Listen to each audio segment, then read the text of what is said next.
All right, today I want to talk to you about how to build an even better culture at your school. And this is a topic that is near and dear to my heart. I love talking about culture, about building relationships, creating, the right environment and energy for an organization like your school. And I know this is a topic that you're very invested in. I know you want to create an even more remarkable school. So I've got you covered. I am so thrilled to be sharing on this topic today. That's sort of a meta tip too, right?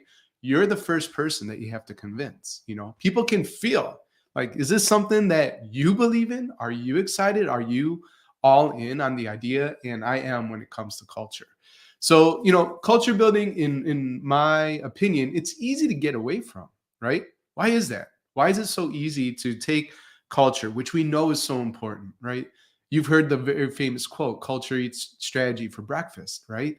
But we take it and we put it to the side. What's going on there? And I think it's because of just the busyness of school, the constant inputs and demands on our time as a school leader, right? The emergencies. I hear about fires and emergencies every single day that I talk to a school leader, and they're distractions often. And right. And sometimes, I was having a conversation with a assistant principal in Virginia just the other day. Lovely, lovely ruckus maker. And we were talking about stuff, and she was really frustrated, right, by times when teachers are trying to get kids, I guess, out of class. And that happens, right? It gets stressful, and sometimes kids make bad decisions, so on and so forth. But the question I asked, there's surely times when it's warranted, right, that you need to be there and to help out the level, the cause of disruption, whatever your school policy is. But are there times when the teacher calls for you, and maybe it was their reactivity, maybe it was the emotions, maybe it was a bad day?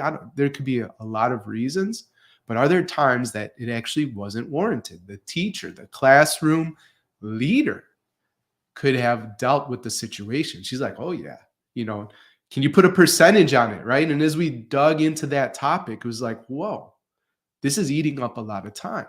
And that's one of those emergencies, and why I say sometimes that those are just distractions. Okay. And then the last thing, and there's more that gets in the way of culture, but the last thing I'm thinking about is just administrivia, all just the paperwork, the meetings, like the stuff that we're not super duper excited about when it comes to being a ruckus maker and an effective school leader. Right. So again, things that get in the way of building culture would be just the administrivia, the emergencies, and just the constant inputs and demands on our time. These things make it really hard, doesn't it, for you to honor boundaries that surely you've set up, maybe through an ideal morning, an ideal day, an ideal week, which is something that I teach. But all of a sudden, it's like all hands on deck, and the culture stuff is just put to the side. But culture eats strategy for breakfast. Culture is the heartbeat of an organization. If it's too neglected, right, the wheels will come off the metaphorical bus. So here are 3 ways to build an even better culture. I want you to take notes. I want you to watch this video a few times, or podcast. If you really get value, please share it with another ruckus maker in your network so that we can all build more remarkable schools together. All right. So in terms of building an even better culture, step 1 is, and this is fundamental, prioritize relationships, right?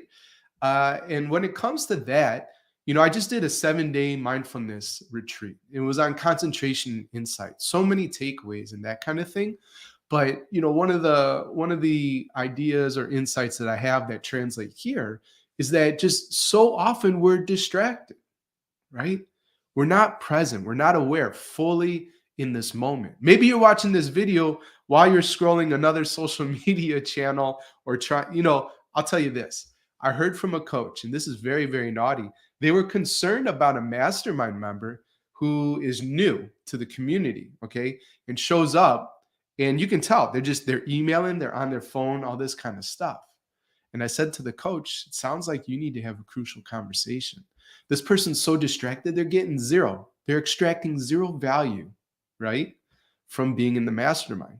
Now, they can tell themselves a story that I'm here, that I'm investing in my leadership growth. Ooh, I'm a part of this global network, right, of all these leaders innovating in education.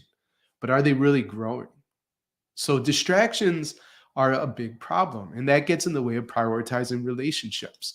So being aware, developing a meditation mindfulness practice, right? Or just emotional intelligence, self awareness, doing a body scan. Like if you're here with me face to face, we're having a conversation. Are you here with me, right? Or are you thinking of the million things that need to happen? Or maybe it's the conflict that's going on at home, or the task or person you'd rather be talking to. We can pick up on that kind of stuff, right? And that actually erodes culture in those moments. So if you're around and prioritizing relationships, easy way is just to be present. Give someone your full attention. They deserve it, right? Also, when it comes to prioritizing relationships, I think I've done a previous podcast episode on this, but talking about in business, they have things called CRMs, customer relationship management system. And I've been talking about how schools could use a staff relationship management system.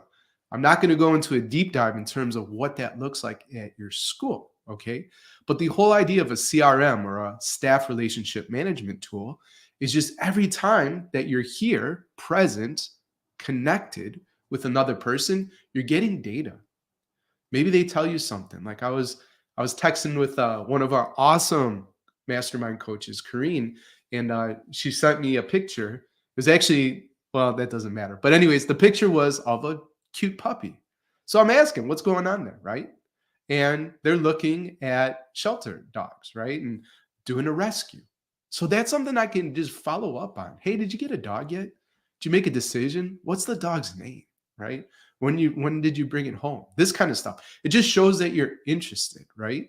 And so every time that you're getting the inputs and the data, I want to challenge you to write it down, to have a system. It doesn't matter if it's in a notebook, a spreadsheet, a Trello board, all that stuff doesn't matter. It's the system. You get data, it's important about people, you store it somewhere, and you follow up. It's a good way to prioritize relationships. The only other thing I want to say is just to make sure you create the space as a ruckus maker. Create the space that you're available to connect with your staff, right? This does not mean that you have an open door policy, and I'm not going to go into that. I have an awesome post on it. If you find my Facebook feed and just type in on Facebook in the search Daniel Bauer in open door policy, and you'll see a post that has like all these comments, all these shares, even too. And that just shows, right? I struck a nerve. So people are either like really for an open door policy, really against it. I have a particular view. So what I'm saying is be available, but not always available because you won't get everything done that you need to. Okay. So we're talking 3 ways to build an even better culture. We just covered point 1, which is prioritize relationships. That's all I have to say about that. Moving on to number 2, which is share your inspiring vision, right? So prior to that, do you have an inspiring vision? I really hope you do, right? This is like super duper important. And so if you don't have, now I'm not talking about a vision that goes on, too many schools do this on the wall. Who cares? A coffee mug, a t-shirt, an inspiring vision. I'm sorry. It's not a vision statement with just a like a handful of sentences. Boring. That's the wrong way to do it.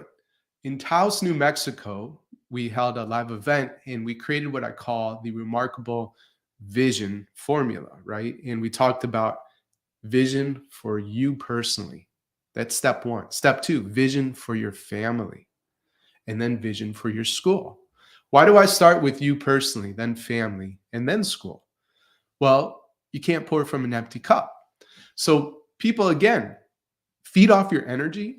They can tell if you're authentic, if you're taking care of yourself, if this is a leader, right, that I aspire to be like or just trust, and believe in.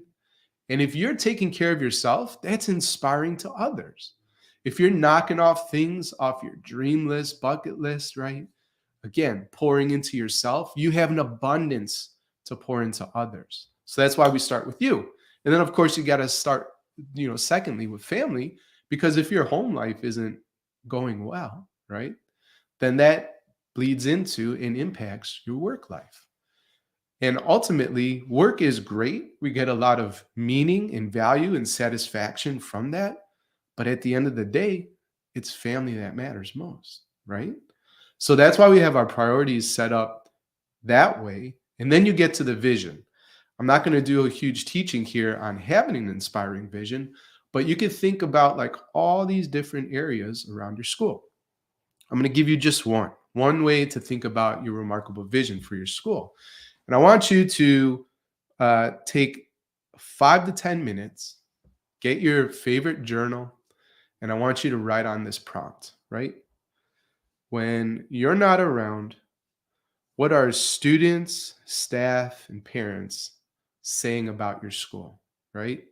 Not what are they currently saying, but this is an aspiration. This is a vision into the future, 3 years out, 5 years out. Okay, I do vision in 3 years. What are people saying, students, staff, parents, about your school 3 years out, right? If you get really clear on that future ideal version of your school, then you could start to reverse engineer what do you need to do on a day-to-day operational basis to accomplish that. Okay. So I think you understand it. And I think that's all I want to say about point number 2, which is inspiring vision. All right. So the last part I want to share in terms of building an even better culture is your 10x advantage. And I hope you've been watching this time because this is actually the best part. So 10x advantage, one of my mentors, Aaron Walker, he said so long, right? Don't be a mile wide and an inch deep. Be an inch wide and a mile deep. So it's about depth. And I know, it's not even that I think. I see this every single time I visit a school. Schools try to do too much. And we know this in other industries, right? And we hear this in other spaces. If you try to be everything to everyone, right? You're actually doing nothing.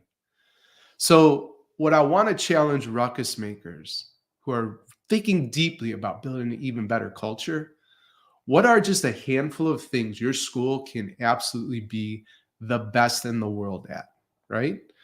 The needs are vast within your school community for sure.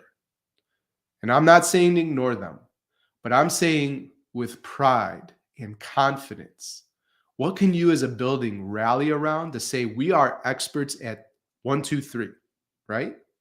And you tell this to your community and then you really start to do it, right? I believe that will build an even better culture. I know it will. I see it happen time and time again. So when it comes to this focus, I want to talk a little bit about relevance, right? And a big shout out to my coach, Ron Reich, who recently taught about this idea in Miami. And all I want to say about relevance is it's this idea of converging trends, right? So how can what you're thinking about is how can your school separate itself from all the other schools in the neighborhood, in the district, in the state, the city, the state, the nation, okay? It's really easy to look at other schools and see what's not going so well, okay? Those are negative trends. What are negative trends that are happening in education, okay, or in your district? Then I want you to think about some positive trends that are happening as well in your community, in your district, state, nation, okay? And if your school can create something at the intersection of the positive and negative trend, you know you found your 10x advantage. What I'll do, and I'm going to close with this, is basically in Better Leaders, Better Schools, there are 2 trends that I very clearly see. School leaders have never been or felt more isolated and abandoned, right? If you're watching this video or listening to this podcast, you know that it's tough being a school leader. And one of the reasons it's really hard is you've never felt so cornered and isolated. That's a negative trend. The positive is that it's never been easier to be connected, right? We have tech tools that make it so easy that you could connect and collaborate, network, mastermind with ruckus makers all around the world with a click of a button, and it's free, right? So In 2015, we found in the mastermind, we've been playing on Zoom the entire time, right? I will say with the pandemic, not easy for mastermind members, but easier than the rest of the world because we had been collaborating and playing and experimenting in that space for years before the pandemic. But also, as school leaders have never felt more isolated, and it's true, it's never been easier to connect. That's our 10x advantage. We offer consistent weekly professional development experiences that are high in quality and create results for our members. It is awesome. And I truly believe that's why the mastermind, the principal success path, the podcast, everything we do has grown. Literally everything we've done has grown since 2015 until today. And I'm honored to serve ruckus makers, right? My mission is to connect, grow, and mentor every school leader who wants to level up. So do you get that 10x advantage, right? Negative trend again, never felt more isolated. Positive trend, never easier to connect. Masterminds at the intersection of that. Principal success paths at the intersection of that, right? Live trainings, free challenges we do are at the intersection of that. And that's just how we roll. Okay, I want to talk about the principal success path in just a second. Before I do, if you watch this video online or you listen to this podcast, right? If you're online, Facebook, YouTube, LinkedIn, Twitter, that kind of thing, just would you put in the comments, like, what was the number one insight you got from what I just shared in terms of 3 ways to build an even better culture? If you're listening on the podcast, I want you to send me a text. So, or you could do this too if you're watching online, but my number is 312-788-7595. Send me a text. Just say who you are and what was your number one insight when talking about building an even better culture. Okay, I want to conclude with the principal success path. And so if you got tons of great value from this video, I want you to imagine, right, a 10-week experience where the promise is quite simple. You'll become a better leader in 10 weeks or less. The principal success path has gone through 3 cohorts. Our 4th cohort is actually launching here in January. And it's a 10-week program. You'll become a better leader in 10 weeks or less. It's built on a framework of 4 things, which is mindset, design, culture, and results, right? So if you're vibing with this culture teaching that I'm doing, you get a lot more in projects and support in a network, right? To really build an even better culture. But you're also going to work on your mindset, your design, and the results you create. All right. You can go to betterleadersbetterschools.com/principal success path, read all about the program and apply.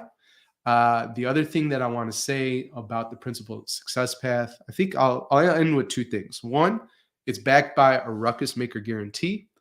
Actually, 3 things. So it's backed by a ruckus maker guarantee.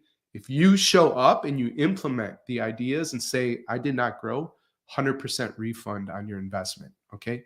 Second thing I want to say with the principal success path is that the cadence, we've listened to members, we've actually reduced the amount of time investment involved in the program.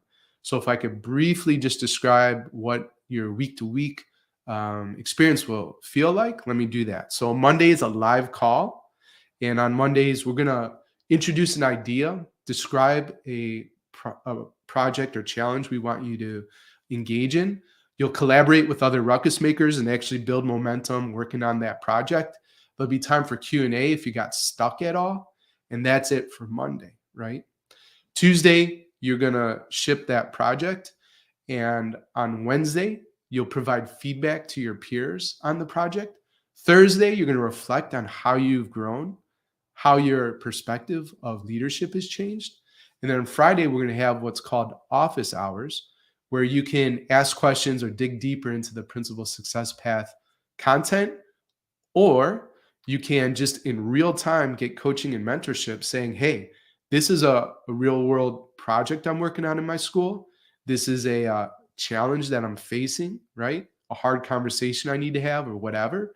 And your peers, you're going to leverage the collective IQ and experience of your peers to solve those challenges.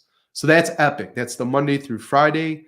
We're talking like 2 hours or so of a call, plus however long it takes to finish the project, write your comments, and reflect. So maybe 3, max 4 hours per week. But I think 3 is pretty safe to bet. And then the last thing I want to say, so the guarantee, the cadence, all of these projects are job embedded and you'll see instant results, right? I will tell you, so I met this awesome principal in Massachusetts, Glenda, and she joined the Principal Success Path, which was just a thrill. And in the first week, right, there was a project. I don't want to reveal what it was about, but she took action. She did the project within the program, but the point is that it's a project that you're gonna, implement in your school. And this was before school started for her, but her staff noticed the change. They said, Glenda, what's going on? Like, what did you do this summer? Your energy is different. Like, you seem so excited, right? And you have such a clear vision and direction for the future of our school. Me as a teacher, I don't know what you did. Keep doing it, but I'm all in, right? And what would you give to get from staff members like, what did you do, right? I'm all in on the direction that you're headed. That's worth something, right? So I'm really thrilled for that result that Glenda got, and that's just from one of the projects. And actually, I do want to say one more thing, which is everybody who joins, this is pretty cool. Everybody who joins the Principal Success Path in November and December gets a free ticket to our live mastermind event, which is happening in Denver, Colorado, July 14th through the 16th. Okay. And this event, I'm not going to tell you, I mean, it's just going to be an amazing event. I'm teaching something called the Leadership Optimization Compass, and there's a whole framework for that. But the best part is not only do you get the teaching, you get the people, you get the network, right? Face to face with other ruckus makers. And my events are different than the conferences and events you go to. Yes, there's teaching and sessions, but there's an abundance of time for you to build relationships and just talk shop about leadership and education. And most importantly, implement the ideas that you learn, right? So you can build momentum and create results like that. Cool. So today we talked about how to build an even better culture, things that get in the way, right? We address those in terms of administrivia, emergencies, and just the sheer amount of inputs that school leaders deal with. And then the 3 ways to build an even better culture, we're prioritizing relationships, inspiring vision, and your 10x advantage. And then I talked about the 4th cohort of the Principal Success Path. It's an awesome program. Become a better leader, an even better leader in 10 weeks or less. And if you sign up for this 4th cohort, you get a free ticket to our live event happening this summer. All right, let me know what your number 1 insight is. Bye for now and go make a ruckus.